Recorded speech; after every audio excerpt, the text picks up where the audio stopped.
आदित्य ने पुनः उस शिंशपा वृक्ष से वेताल को उतारा और मौन भाव से उसे कंधे पर डालकर अपने गंतव्य की ओर चल पड़ा। मार्ग में फिर वेताल ने मौन भंग करके कहा, राजन, तुम वीर हो, बुद्धिमान हो, इसलिए मुझे प्रिय हो। अतः मार्ग में तुम्हें श्रम से मुक्त करने के लिए मैं तुम्हें एक कथा सुनाता हूं। इससे तुम्हारा ज्ञान वृद्धि भी होगी, रास्ते के भय से भी तुम्हें मुक्ति मिलेगी। वेताल ने कथा आरंभ की। शोभावती नामक एक नगरी में एक राजा राज्य करता था। उसका नाम था यशकेतु। राज्य की उस राजधानी में देवी गौरी का एक उत्तम मंदिर था। मंदिर से दक्षिण में गौरी तीर्थ नाम का एक सरोवर था। वहां प्रतिवर्ष आषाढ़ शुक्ल चतुर्दशी को एक मेला लगता था। भिन्न भिन्न दिशाओं से बड़े बड़े लोग वहां स्नान करने आया करते थे। एक बार उक्त तिथि को ब्रह्मस्थल नामक एक गांव का धवल नामक एक युवक धोबी वहां स्नान करने आया। उस तीर्थ में स्नान करने हेतु आई हुई शुद्धपट की पुत्री मदन सुंदरी को उसने देखा और उसके रूप सौंदर्य पर मोहित हो गया। घर लौटकर वह बेचैन रहने लगा। उसने खाना पीना भी छोड़ दिया। उसकी मां ने उसके बेचैन रहने का कारण पूछा तो धवल ने अपने मन की बात अपनी मां को बताई। उसकी मां ने अपने पति को जाकर सारी बातें बताईं तो उसके पिता ने कहा, बेटा, जिसके मिलने में कोई कठिनाई नहीं है उसके लिए तुम इस प्रकार शोक क्यों कर रहे हो? मेरे मांगने पर शुद्ध घट तुम्हें अपनी कन्या दे देगा, क्योंकि कुल में, धन में और कर्म में हम उसके समान ही हैं। मैं उसे जानता हूं, वह भी मुझे जानता है। यह कार्य मेरे लिए कठिन नहीं है। इस तरह बेटे को समझा बुझाकर उसने उसे खाने पीने के लिए राजी कर लिया। दूसरे दिन उसका पिता विमल उसे लेकर शुद्ध घट के पास पहुंचा। वहां जाकर उसने अपने बेटे के लिए उसकी कन्या मांगी। उसके पिता ने आदर पूर्वक इसके लिए वचन दिया। अगले दिन विवाह का लग्न निश्चित करके उसने अपनी कन्या का विवाह धवल के साथ कर दिया। देखते ही जिस पर वह आसक्त हो गया था, ऐसी सुंदरी से विवाह करके सफल मनोरथ होकर धवल उस स्त्री सहित पिता के घर लौट आया। उन दोनों को सुखपूर्वक रहते हुए जब कुछ समय बीत गया, तब धवल का साला अर्थात मदन सुंदरी का भाई वहां आया। सभी संबंधियों ने उसका आदर सत्कार किया। बहन ने गले लगाकर उसका अभिनंदन किया, फिर कुशलता पूछी। तत्पश्चात कुछ देर विश्राम कर लेने के बाद उसके भाई ने उन लोगों से कहा, पिताजी ने मुझे मदन सुंदरी और मेरे बहनोई को निमंत्रित करने के लिए यहां भेजा है, क्योंकि वहां देवी पूजन का उत्सव है।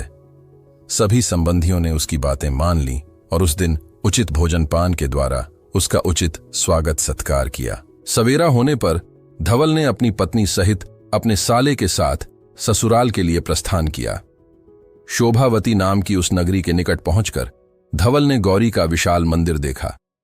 उसने अपने साले और पत्नी से श्रद्धापूर्वक कहा, आओ, हम लोग माता गौरी के दर्शन करते हैं।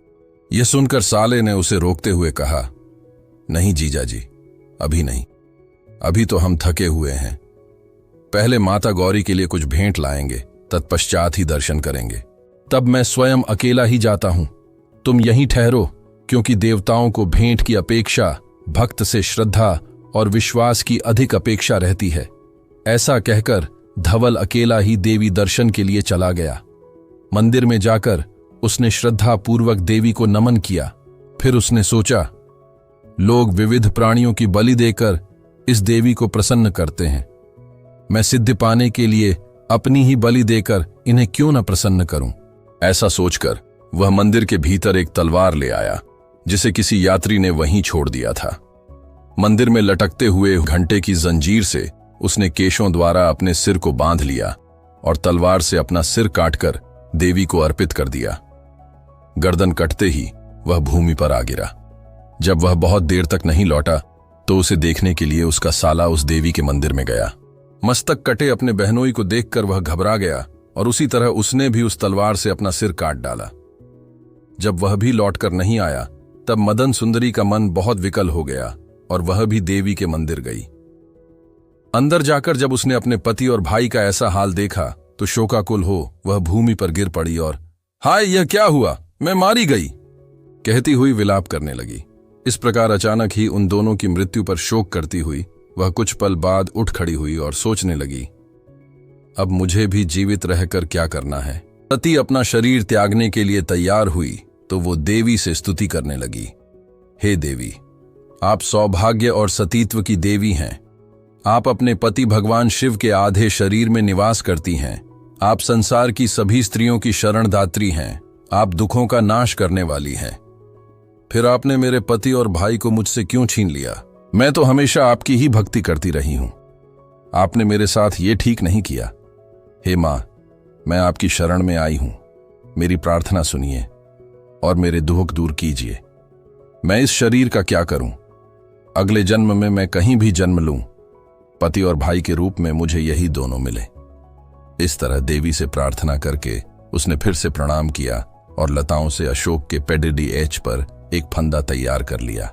फंदे को फैलाकर जैसे ही उसने अपने गले में डाला, तभी आकाशवाणी हुई, बेटी, ऐसा दुस्साहस मत करो। कम उम्र में भी तुमने जो इतना साहस दिखाया है, उससे मैं बहुत खुश हूं। फंदा हटा दो। तुम अपने पति और भाई के शरीरों पर उनके सिर जोड़ दो। मेरे वरदान से वे दोनों फिर से जिंदा हो जाएंगे। यह सुनकर मदन सुंदरी खुशी से पागल हो गई। उसने अपने गले से फंदा निकाल दिया और घबराहट में बिना सोचे समझे उसने पति का सिर भाई के शरीर पर और भाई का सिर पति के धड़ पर जोड़ दिया। तब देवी के वरदान से वे दोनों जिंदा होकर उठ खड़े हुए।